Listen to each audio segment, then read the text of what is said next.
Quelque chose de massif se passe sur le marché de l'argent, mais personne n'en parle. C'est en train de se dérouler en ce moment même, pendant que vous regardez cette vidéo, et c'est quelque chose dont on ne parlera pas avant des semaines, peut-être des mois, si ça finit même par arriver dans les médias traditionnels. En ce moment même, alors que le prix de l'argent reste stable autour de 90 $ l'once, un problème bien plus profond est en train d'émerger.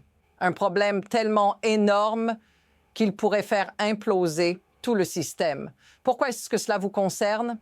Parce que ce qui se passe sur le marché de l'argent n'est pas simplement une histoire d'argent. C'est un signal, un avertissement que les fondations du système financier mondial commencent à se fissurer. Maintenant, vous vous demandez probablement, mais qu'est-ce qui se passe réellement ici?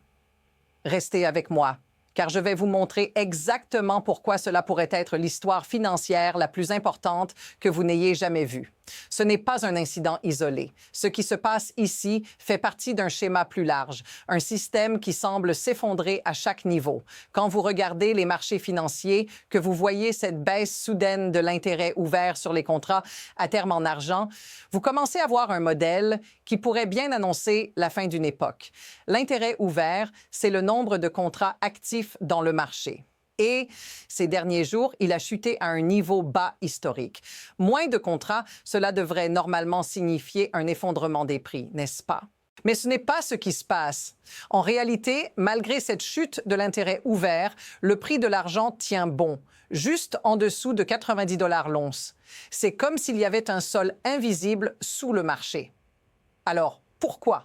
Pourquoi ce marché semble-t-il résister alors qu'il devrait s'effondrer? Quelque chose d'encore plus grand est en jeu, quelque chose que les médias traditionnels ne vous disent pas. Laissez-moi vous poser cette question. Et si ce n'était pas un simple ajustement temporaire? Et si cela n'était qu'un petit aperçu de quelque chose de beaucoup plus grand qui se prépare? Ce n'est pas une coïncidence.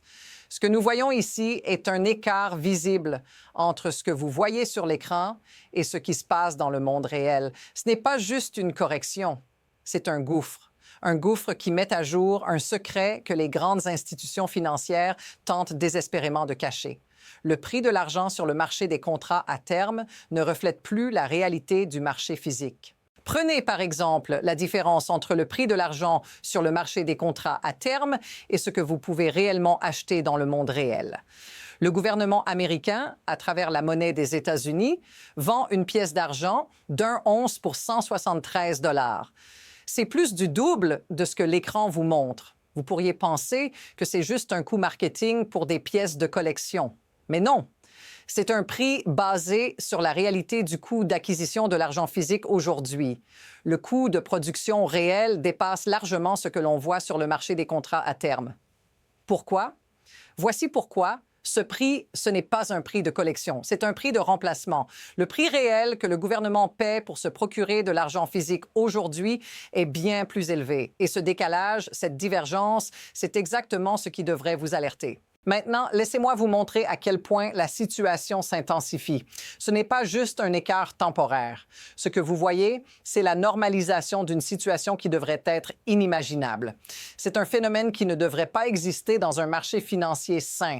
On parle d'un marché où la demande physique est ignorée au profit de la manipulation des contrats papier, mais ça ne s'arrête pas là. Ce n'est pas la première fois qu'un marché essaie de manipuler les prix de cette façon.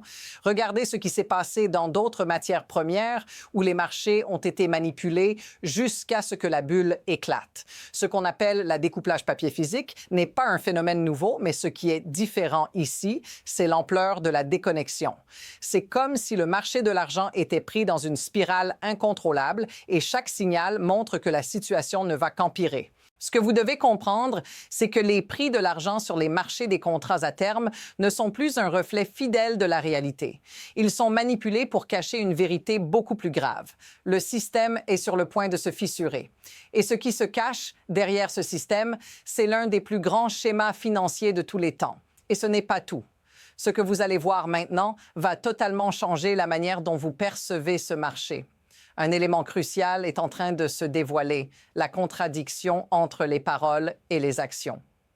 Les chiffres sont là, mais personne n'ose les regarder en face. Prenez le prix du métal physique, par exemple. Le marché des pièces d'argent de la monnaie des États-Unis, avec des primes de près de 92 par rapport au prix de l'argent papier, crie qu'il y a un problème majeur. Cela n'a rien à voir avec un prix numismatique ou une simple prime de collection. C'est le prix de remplacement de l'argent physique, un prix qui révèle la réalité que le marché des contrats à terme tente de cacher. Ce n'est plus une question de spéculation ou de collection. C'est une question de survie pour les acteurs du marché. Et maintenant, regardez bien. Ce gouffre entre le prix physique et le prix papier ne peut pas rester aussi large indéfiniment. Ce que vous voyez ici est le signe d'une implosion en cours. Et ce n'est que la partie émergée de l'iceberg. À ce stade, tout se précipite. Ce n'est pas juste une légère correction, ce sont plusieurs développements majeurs qui se superposent. Le marché de l'argent est en train de se retrouver coincé dans un piège qu'il ne peut plus ignorer. Imaginez cela. Pendant que les prix de l'argent fluctuent légèrement, dans les coulisses, les stocks physiques se vident rapidement. Les acteurs du marché, comme les grands négociants et les raffineries, déplacent secrètement de l'inventaire. Mais il y a un détail qui change tout. Ce qui est en jeu ici, ce n'est pas seulement la fluctuation des prix. Si la tendance continue, la pression exercée sur les stocks physiques pourrait provoquer une rupture totale de l'approvisionnement. Si ça continue, ce ne sera plus une simple crise des prix, ce sera une crise de l'offre. L'énorme différence entre le papier et le métal physique ne pourra plus être ignorée. La question n'est plus de savoir si cela va arriver, mais quand cette déconnexion entre le papier et le physique finira par exploser. Et tout cela repose sur un seul point de friction, la liquidité. Et maintenant, regardez bien ce qui se passe dans la vie réelle. Ce n'est pas juste une question de chiffres ou de graphiques. Ce que vous voyez ici a des conséquences directes sur les gens comme vous et moi. Prenez un instant pour imaginer que vous êtes une personne qui essaie d'acheter de l'argent physique. Vous vous rendez dans un magasin ou sur un site de vente. Vous êtes prêt à acheter des pièces ou des lingots. Mais voilà, les prix sont bien plus élevés que ce qui est affiché à l'écran. Et en plus, les stocks sont limités, voire épuisés. Cela vous semble-t-il familier? Si vous avez déjà essayé d'acheter de l'argent physique récemment, vous avez probablement remarqué cette différence. Vous pouvez acheter autant de contrats papier que vous voulez, mais essayez de prendre livraison physique. Essayez de convertir ce papier en métal tangible. Vous allez vite découvrir qu'il y a un énorme fossé entre ce que vous croyez posséder et ce que vous pouvez réellement obtenir. C'est là que la réalité entre en jeu.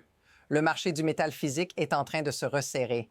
L'acheteur moyen, vous et moi, se retrouve face à une situation où le métal réel devient de plus en plus rare et inaccessible. Ce que vous devez comprendre maintenant, c'est que ce n'est pas un accident.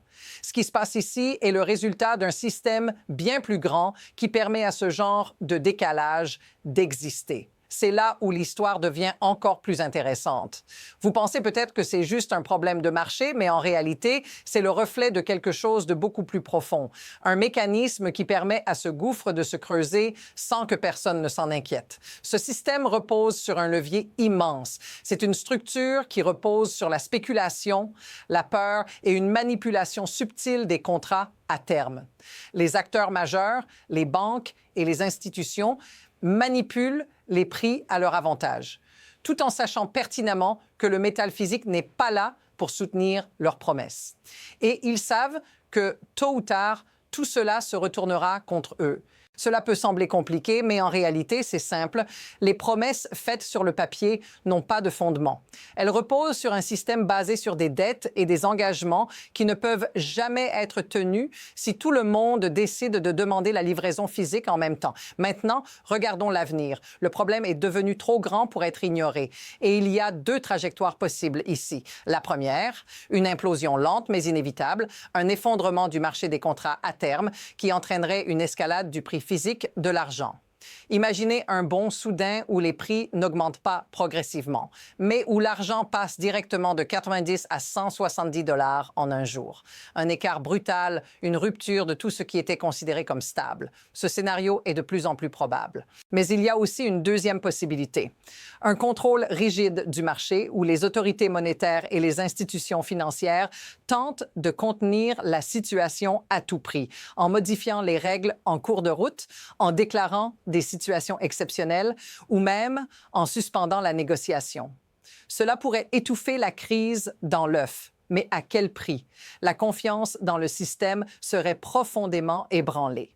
Les acteurs du marché, notamment les grandes banques et les gouvernements, savent que quelque chose va se passer. Mais quel sera leur prochain mouvement? Cela dépend de la réaction du public. Les petits investisseurs, ceux qui détiennent réellement de l'argent physique, seront-ils les gagnants ou les perdants? En fin de compte, il ne s'agit plus de la question du prix, mais de la question de l'existence même de l'argent. Si tout cela éclate, ceux qui détiennent des contrats papier risquent de se retrouver à court de métal physique. Et ceux qui détiennent l'argent physique seront dans une position bien plus solide. L'écart entre le prix affiché et la réalité physique de l'argent est une bombe à retardement. Et la question n'est pas si, mais quand cette bombe va exploser. La crise de liquidité est inévitable. Les grands acteurs du marché le savent. Les banques, les gouvernements, les institutions financières ont déjà pris leurs mesures. La vraie question est, êtes-vous prêts? Les chiffres sont là, l'inévitable approche, mais la façon dont vous vous positionnez maintenant déterminera si vous êtes prêts à tirer parti de ce qui arrive. Rappelez-vous bien de ceci, tout le monde voit ce qui arrive, mais seuls ceux qui ont pris des mesures concrètes sont prêts à profiter de l'issue de cette crise. Ne laissez pas le système vous tromper, soyez préparés. Si vous voulez savoir ce qui se cache derrière tout cela, ce qui pourrait bien être encore plus dévastateur pour le système financier mondial, ne manquez pas ma prochaine analyse sur le plan des banques centrales avec l'or. Le jeu vient de commencer.